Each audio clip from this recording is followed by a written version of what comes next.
about that. No worries. Okay, we're live. So yeah, Scott, just start up. So we cut to the second scene in the first act, and we are in the living room. And Jennifer is the reason why Jennifer wanted to dress up, look nice, is because she has a boy coming over to study with. All right, it's a study date, and so she brings home, what was the guy's name? The kid's name? Chuck. Yeah, and Steven is like jealous of Chuck. I just want to go back to the first scene. Sure. And the bizarre, uncomfortable feeling I had when Elise told Steven that Jennifer was wearing a bra for the first time. That just gave me, I had a cooties kind of feeling all over. Yeah, I totally forgot about that. But that was like the capper for scene one.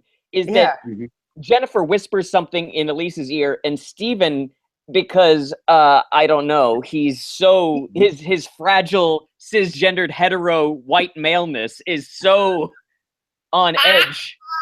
He's so frail that he has to know what his 13-year-old daughter whispered to his wife. He won't be able to get through the day. He has to know right then.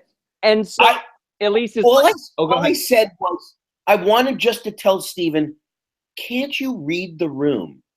Don't you understand why maybe she was saying, Mommy, I feel blood coming out of my vagina. What should I do now? And Steven is standing there throwing a fucking temper tantrum that Mommy won't humiliate their daughter for his benefit because he's such a fragile soul. Yeah, have some respect for your daughter. She obviously wants this a secret between her and Mom. Be respectful of that. Yeah, she's 13 years old. No, tell me now. That was a line reading, folks. That's exactly how Steven said it. That was. Yep. So Elise is like, fine, you fragile snowflake. Your daughter is wearing a bra for the first time and had a question about it. I mean, it's very clear they wanted to. Worse from here. It always gets worse. Jennifer's growing up. There we go. She's growing up. And you can tell that by the ridiculous hair she had in this episode. It was ridiculous. You know what? It was pooped out. To be fair to Jennifer, when Alex and Mallory came in, Alex had a mullet that could have stopped bullets. I wrote it down too.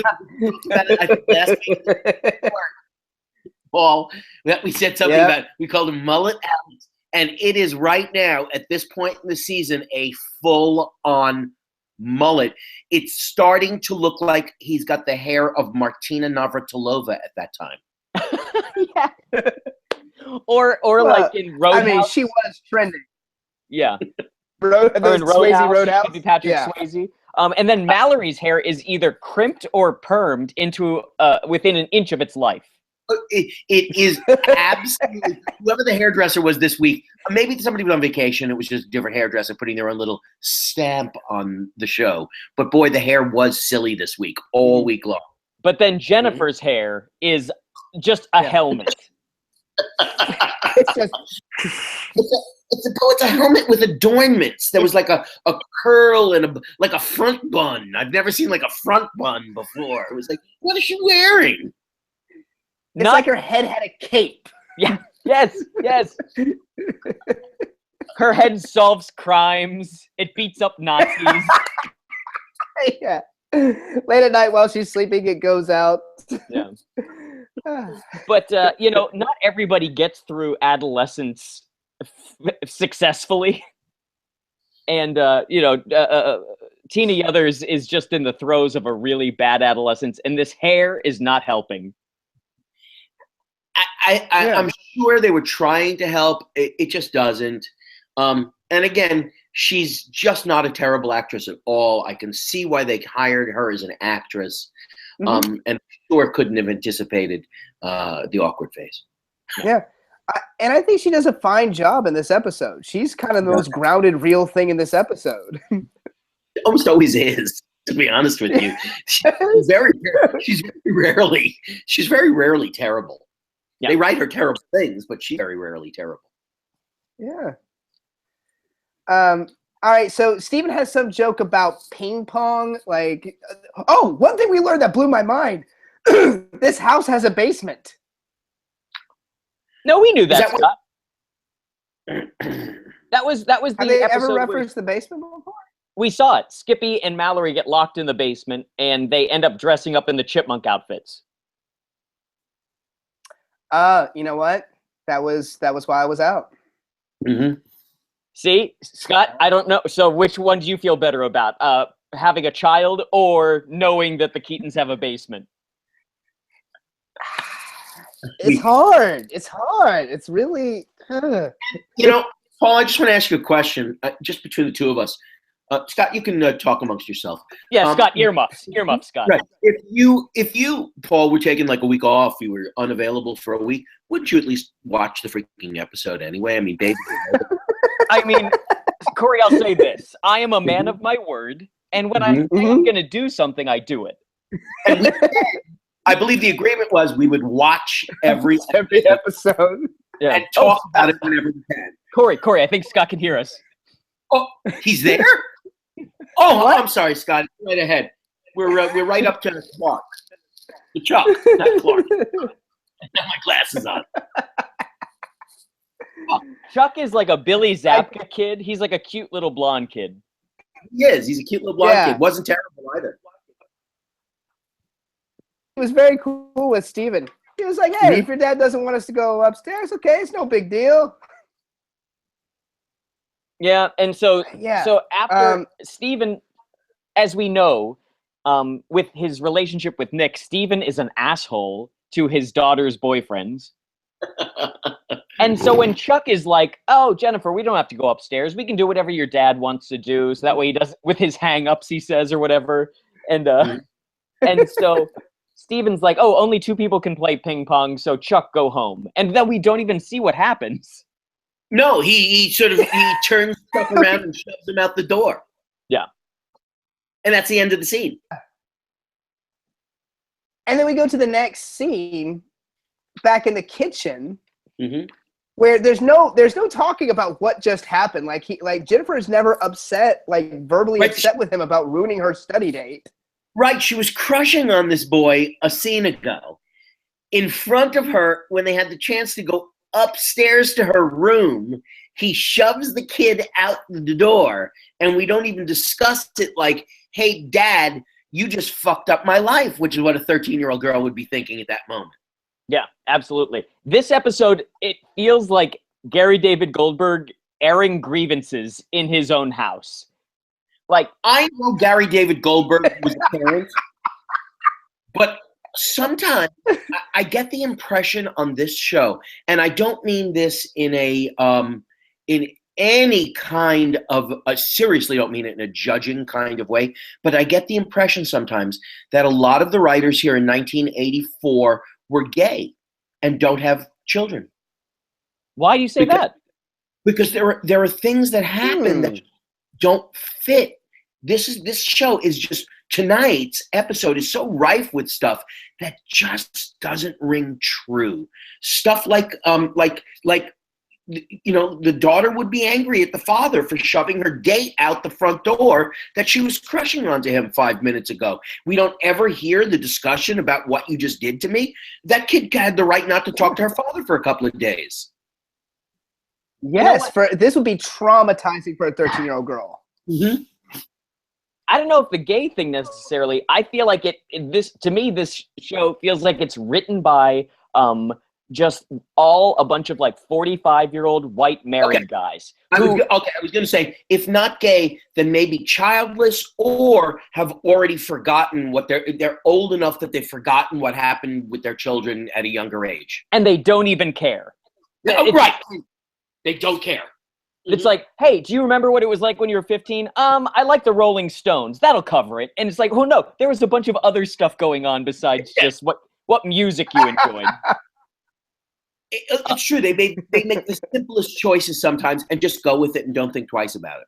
Yeah, and it's really depressing because it's like this is their whole bread and butter. It's a family sitcom. It's a sitcom about a family and how each person relates to the other person, both literally and figuratively. And it's all just from this one perspective, and it's such a limiting situation for stories and the way that they're told. And this is just one more example of how fucking boring it is when you get such a small section of writers. Mm-hmm. Which is what we speak of having more diversity in writing staffs, where you get more points of view, and you get people sit, especially with the way we know that comedy is written by 100 people sitting around a table together. At least when you're breaking a story, you'd have at least somebody say, "No, wait a minute, that doesn't work. That doesn't." You have more people instead of everybody just going, "Yes, okay, let's move on. Let's go to the next scene."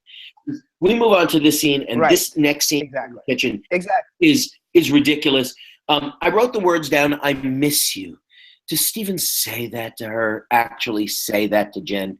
"I miss you." Yeah, I think so. Yeah, because like, I miss you too. Throughout the episode, he just keeps guilt tripping her that she's not like how she used to be. Right. And in this scene, I wrote down, whoever did Jen's hair in this episode is the current hairstylist for the president-elect of the United States. That hairstyle that she absolutely Trump avian. It's true. There's a lot of blonde, and it's going all which ways around her head. And she would be way better off just wearing a baseball cap. This whole scene. But that's not the 80s. That was just messed up. This whole scene was just awkward to me. Everything about it felt awkward. It just gave me the creeps. Oh, she's reading 17 magazine, and Steven gets really up in arms about that. Yeah, you shouldn't be reading this for another 4 years. Ugh. The most dad joke ever. Getting ready for the... Again, we hit on this before. Like, he's gone through this before with Mallory and still doesn't know how to handle it. And he still keeps talking like he wants her to be this little girl instead of appreciating, hey, she's growing up. New things we can discuss and do. And if he really misses her, talk to her and plan a time to go do something that you both want to go and do. Mm-hmm. Or just give her some fucking space, and then she'll come and talk to you when she wants to. My God. What? Listen, you're both parents. Can you? Are you just like sometimes? You know what? It's like having friends. I'm not going to see you every day. Now you live with this person, but it's like sometimes you're like, you know what? I'm going to give them a day to do what they need to do. I don't need to talk to them for every second. That's absolutely true. Especially when you're teenagers. Yes. Yeah. You want to be away from your parents. I was going to ask you, Scott, this is something you definitely experienced with Henry.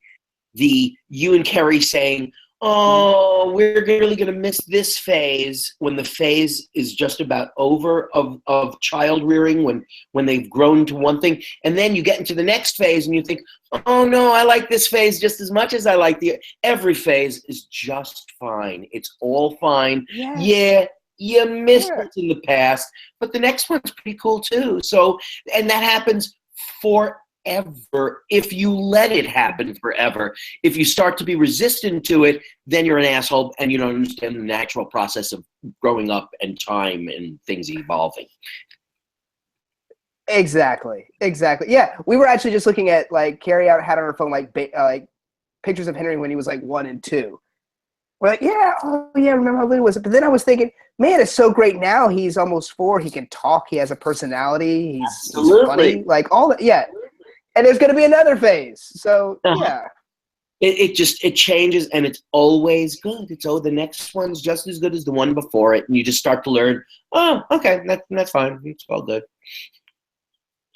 And he just seems to be so resistant and so wistful for the past. And to me, it's like, yeah, well, what's wrong with you that you're longing for your children to stay? You know, I just heard somebody the other day talking about their profoundly autistic child, and they said he's a 12-year-old living in a 6-year-old body. And my thought was, well, that's actually, to me, as a parent of a completely normal child, that's profoundly sad to me that you're not going to experience the same thing of watching your child, because soon he's going to be an 18-year-old in a 6-year-old's body, and then he's going to be a 20, and that's just not nearly, you know, that's not nearly as much, you know, pleasure. I'm sure it's pleasurable in some way, as parenting is, but rough. But it's certainly a harder life, and I have nothing but admiration for people who have to go through that, because it's just so raising a child's hard enough. You don't need to throw little wrenches into the works and make it worse. Yeah, absolutely. You know, we get to the. So here is where we get. Oh, we go to Alex and Mallory here, where Alex comes in and he's now dissecting the crime scene of his ticket with Mallory. He claims that Mallory gave a donation to the cops after the cops gave him the ticket. He's like building this. Stephen drinks a nice relaxing glass of orange juice. And then we find out that Jennifer needs to go to a meeting of the Sunflower Girls. Can we just stop and talk about the B plot for a second? With Alex and Mallory, the most annoying part of it is you can tell that the writers had so much fun writing the B plot with Alex and Mallory, that the fun that they had makes it more annoying. Because it doesn't really. Yeah, it's like watching a high school production of a musical where all the kids are having a lot of fun up on stage, and it's abysmal, and you're just like, oh well, or going to an improv show. I'm not yeah, we had a good time. Sorry for you guys. Yeah. I just referred the other day to a class, and I said there are some things in life that are more fun to play than they are to watch.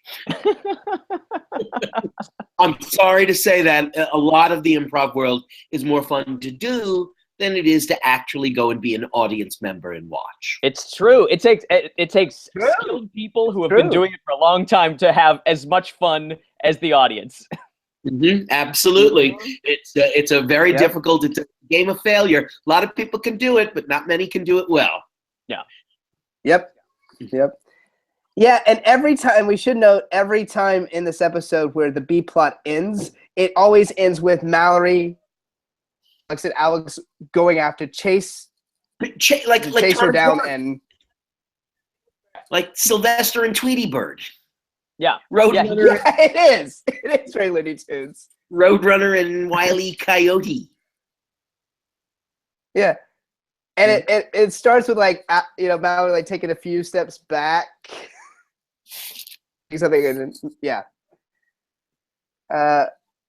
Okay, so and she goes to Elise, who's working, and to the Sunflower Girls meeting, but Elise is going to be busy, but she agrees to change the plans to go. Stephen hears this. God knows what reason, this is a good time for me to get involved. And from the get-go, Jennifer doesn't want him to go, and Elise doesn't necessarily want Stephen to go, and no, it's just a mess. There's no reason. You can already feel from 3 miles away that this is going to be a huge problem. Yeah, it's in the name, Sunflower. You know, there's no logic for him to think, hey, where I should try to bond with her. Wait, you were breaking up, Scott. What did you say? Name, Sunflower Girls meeting. there's no logic for him to think, hey, this is the moment where I should jump in. Yeah. This is everything old is new again, with all of the talk of safe spaces and stuff like that, and the people on your Facebook page who go into your comments thread or your timeline on Twitter, and they just, as soon as you're having a conversation, they get really up in arms and trolling that why can't they be involved? If you're like, you're saying, we're talking about feminism and men do this, and then hashtag not all men. Steven is hashtag not all men. He's hashtag all lives matter. He is just the most obnoxious, worst troll in Jennifer's life. It's maddening to see it happen, and that he gets away with it for 22 minutes is exhausting. This is one of the most angering episodes of Family Ties. It's not necessarily a bad episode as far as just being unwatchable, but it's just really, really frustrating. Is that the commercial break? This, like, Paul is going to be so pissed. Yeah, that's great. You were going to be so pissed at this episode. I really hate Steven in this episode. I knew. Is that the commercial break? Well, that's cool. Let's go to break. We'll be right back. And we're back. And Steven is excited to be going to this meeting. He's read the Sunflower Girls manual. He knows the salute and is already embarrassing Jennifer. Yes, we are in this classroom setting where, I said before, Cousin Eddie's wife from the Vacation movies is the leader of the Sunflower Girls. And it's a bunch of children and their moms, and we never hear from any of the moms. Steven is the only man there. And how does the conversation even start? Yeah. Let's start. Okay, so yeah, Steven's the only man there. They all sing a song. Everything's going fine. Oh, yes. That's it. Scott, they're singing The Erie Canal. Can I can I go back for 1 second to the scene in the kitchen? Yes, I think where he gets ready to go to the meeting. Oh, I'm sorry. In this scene that happens is the moment that I realized that the writers have zero communication with each other, with the production company, with continuity, to things making sense. Because as part of this B plot, Alex is on his way to traffic court, or he's coming back from traffic court, and he wouldn't let Mallory drive. And he says to her reasons why he wouldn't let Mallory drive. And one of the reasons is, have you seen her IQ? Ladies and gentlemen, earlier this season, on an episode of Family Ties, I have no fucking memory I've smoked so much dope in my life. For God's sakes, and even I remember this from 6 fucking weeks ago. That in an episode, Alex had Mallory take an IQ test and she had a higher IQ than him. Why is he saying that now?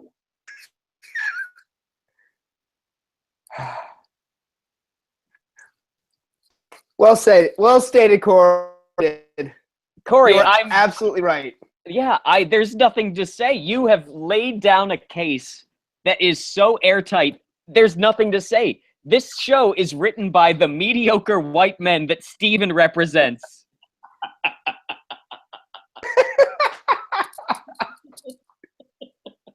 I couldn't believe it. I was sort of stunned. It was like, that was this season. Even I remember that. Usually you guys mention things to me from past seasons and I go, yeah, I vaguely remember that. And then this one, it was like, this one stuck with you. Unbelievable. How did they miss this? Yeah, it's the center of everything that we know about Mallory, is that she's quote-unquote dumb. And then you made an episode turning that on its head, and now you're trying to pretend that didn't happen. Right, and you can't do that. So they're singing Erie Canal. You know, just like there are no songs about women that we could be singing. We need to sing about a guy who works on a fucking canal with a female mule.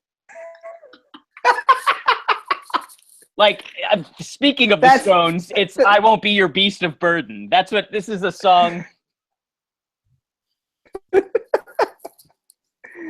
Yeah, that's what every teenage girl wants to sing.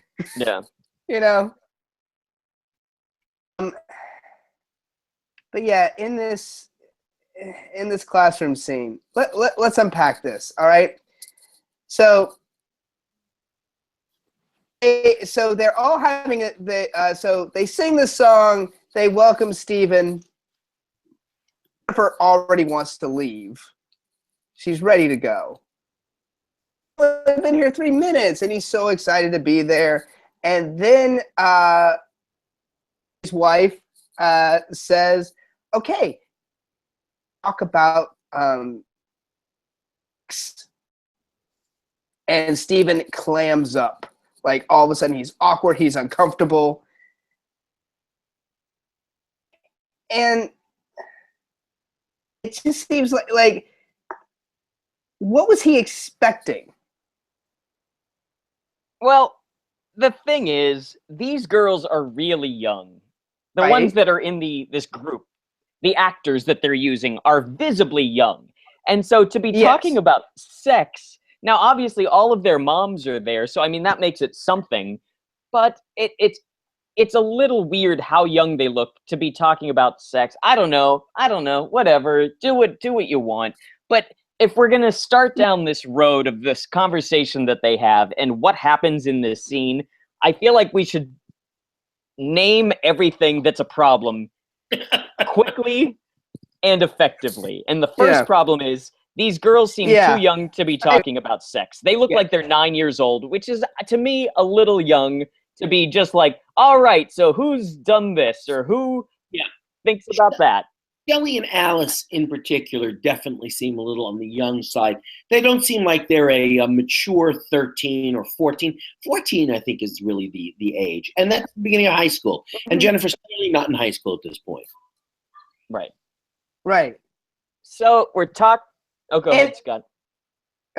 I was going to say, and also, with Eddie's mom knowing what she is going to be talking about in this meeting, wouldn't she want to like talk to Stephen about that first too? Like, look, this is what we're discussing today. Maybe it might be a little uncomfortable for you to be in there. It might be uncomfortable for Jennifer. Yeah, there's just something that's completely like you may not want to be one of the moms going, you know what, Stephen? Why don't you just leave Jennifer and I'll bring her home later? Right. Yeah. Yeah. Oh my God, Scott, you like totally yelled that. That was crazy. There was like a delay to it, so all of a sudden there was just a yeah. The other thing that we know that Jennifer knows about sex. Because in the episode where Mallory is thinking about having sex, there were group scenes where Jennifer was there piping in little bon mots and punchlines about stuff she knows about sex. Right. And we know that Elise Keaton is a very sex positive person, and she has brought up sex to people. So this should not necessarily be a topic that is brand new to Stephen and Jennifer. And they're playing it like it is. Right. Again, the writers don't give a shit about continuity. Mm-hmm. So now we get to the real part of this. When they ask Stephen his thoughts about sex, because a 9-year-old asks him if guys only think about one thing, sex. Pretend like you're sitting there on a Thursday night in 1986, and a 9-year-old and Michael Gross are talking about when he used to jerk off or something. Holy moly. Holy moly. And so he says, Oh, we lost Scott, but let's just keep going. I'll invite him back.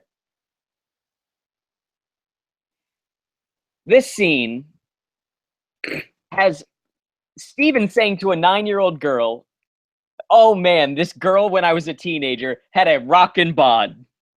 Yes, he does say that. Oh. You're back.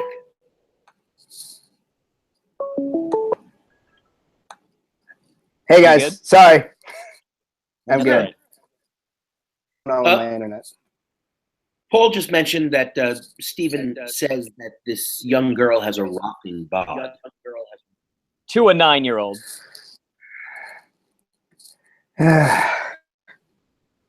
This is really repulsive. This scene. Yeah, it's really awful. It's really awful. They don't even say that much, but it's just so like that they don't even care about getting things right, or that like the I don't even know what to say anymore. I was up till 3 a.m. and my brain is mush, and even now I feel like I have better sense than these fucking idiots who wrote this episode. Yeah. Guys, anything? No. I think I don't know what else. I really don't. This scene, I just felt creepy watching this scene. I was like, this is just, it just feels wrong watching this scene. It was just so, and poorly contrived. Yeah. Corey? Well, the good news, Paul, is we can final scene, because all it is just them talking to each other. It's true, but there is a wonderful but we moment. do have Alex and Mallory. There's a wonderful moment. Alex pours the orange juice, and I don't know if anyone saw it spilling all over his hand. Oh, I missed that. That's nice. Yeah, I didn't miss that. He was pouring. It was the first time I saw him drip orange juice all over himself.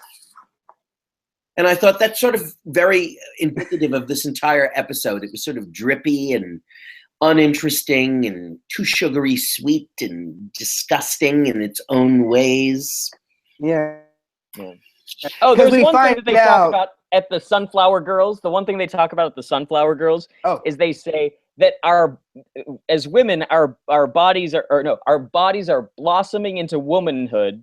And we're going to talk about boys and how their bodies burst into manhood. Burst. Mm-hmm. Fuck you. Fuck you. You know what? I get it. It's their like core brand proposition that they are the Sunflower Girls, so we're blossoming because we're sunflowers. But the gendered dynamic of that boys are aggressive and women are to be ogled and delicate. Fuck you. Fuck you. Fuck you. And I also felt that it was almost a lyrical way of denoting the difference in genitalia. That yes, that's yeah. Wow. And men burst. Awesome. Yeah. Burst. I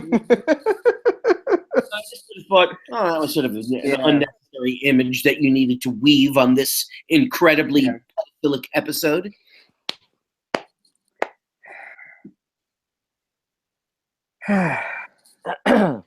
Merry Christmas, everybody. We do find out.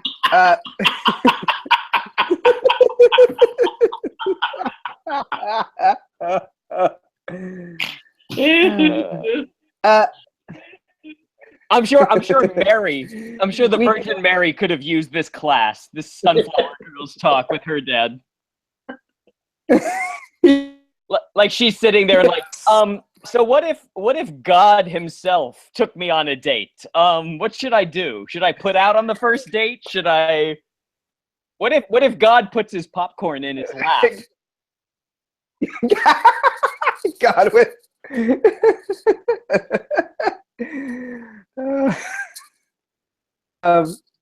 we do find out Alex wins his court case only to get a parking ticket and walking ticket leaving the courthouse. And of course, rubs that in his face. He almost wants to smash it, look like a cutting board, but chases after her. Yeah. And then really, guys, all that's left is just one of these sitcom moments of Jennifer talking to Steven and about what happened. I want to say that the talk that they have between the two of them is fine and good. Like, they're both honest with each other about their feelings and stuff. But, like, toward the end of the conversation and the meeting of minds, Steven then has to guilt trip her again. He's like, so you're saying for real that we can't go back to the way things were? And it's like, you just had this talk where you both, like, aired your grievances, and now you're still going to be a shitty asshole. Yeah, I just want to ask one more time because I haven't gotten the answer that I really want. So I'm going to keep asking the question over and over again until you say what I want to hear. Yeah, exactly. Exactly. Yeah. Until I get what I want, we're going to keep doing this. Yeah. Yeah, this was a horrible episode. I didn't, when you texted saying that this episode was like, insane, it went beyond our I didn't know what to expect, but this episode, yeah, it was really dispiriting. Yeah, I agree. I texted you guys in the middle of just watching. It was like, it was more of insane, meaning I can't believe what I'm watching. Like, it was right when the classroom scene was going on. I was like, this is really a scene that was written, and this is really what's happening. Yeah.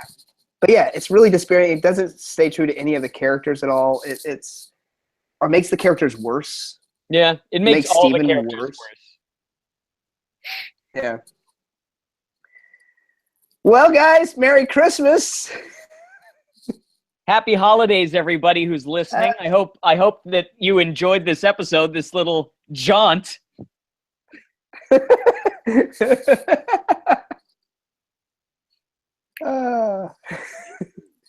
Yeah. Oh, this season we got 2 more episodes this season. Yeah. Mm-hmm. I got myself a Christmas present that I'm gonna have the full series soon. Like, I bought the full series from Amazon. Unbelievable. Yes. To which Corey and I really were like, "Why are you buying it?" Yeah. Oh, but Paul. Yeah. Yes, Scott? Will there be another disc giveaway once we're wrapped up? The disc giveaway for season 4 already has a winner, and so I will be contacting that person for season 4. So, wow, yeah, nice. But now with you having more disc, will we be having more disc giveaways once the season's wrapped up? Oh, like the whole series, you mean? Yeah. Well, I don't know, Scott. This show is really good, so I might want to keep the whole series myself. Okay. Like, what happens once we finish this podcast and I'm like, man, I want to watch some more Family Ties. Ties. I can see that happen. PTSD after this. I just don't know if I can see that. Never bring up Family Ties. Hey, I'm bored tonight, family. Let's watch that home movie when Grandpa had the stroke. Remember that? Corey, don't tell me that's an episode coming up that someone gets a stroke. Grandpa has a stroke. Season 7. Someone gets a stroke. Halfway through the episode, boy. It's about Steven not like, Dad, now that you can't move the left side of your body, are you ever going to be how you used to be? Sha-la-la-la. Oh, Lord. Okay. Be sure to rate and review our show on iTunes. And for questions and comments, email us at qualitytimewithfamilyties@gmail.com. You can also follow us on Twitter at QTWFT for updates. We're also each on Twitter. I'm at Follow Jones. I'm at Paul Packler. I'm at Corpep. And be sure to like our Facebook page. We'd like to thank our host and producer, Barbara Dillon at Fanbase Press. Fanbase Press is a comic book publisher and online community supporting other creators and fans through daily reviews, interviews, and podcasts that span the pop culture spectrum. Check out everything they do at fanbasepress.com. We also like to thank Perry Adams, who beautifully performs the Family Ties theme song Without Us. Check out Perry's music at perryadams.com. Also, Bryant Dillon, who created our fantastic drawing and artwork, as well as edits our show. Bryant is the president and co-founder of Fanbase Press. Follow him on Twitter at Comic Book Slayer. And lastly, Sean Foster, Fanbase Press's graphic designer, for designing our logo. Thank you, everybody, and we will see you next week. Bye. Bye.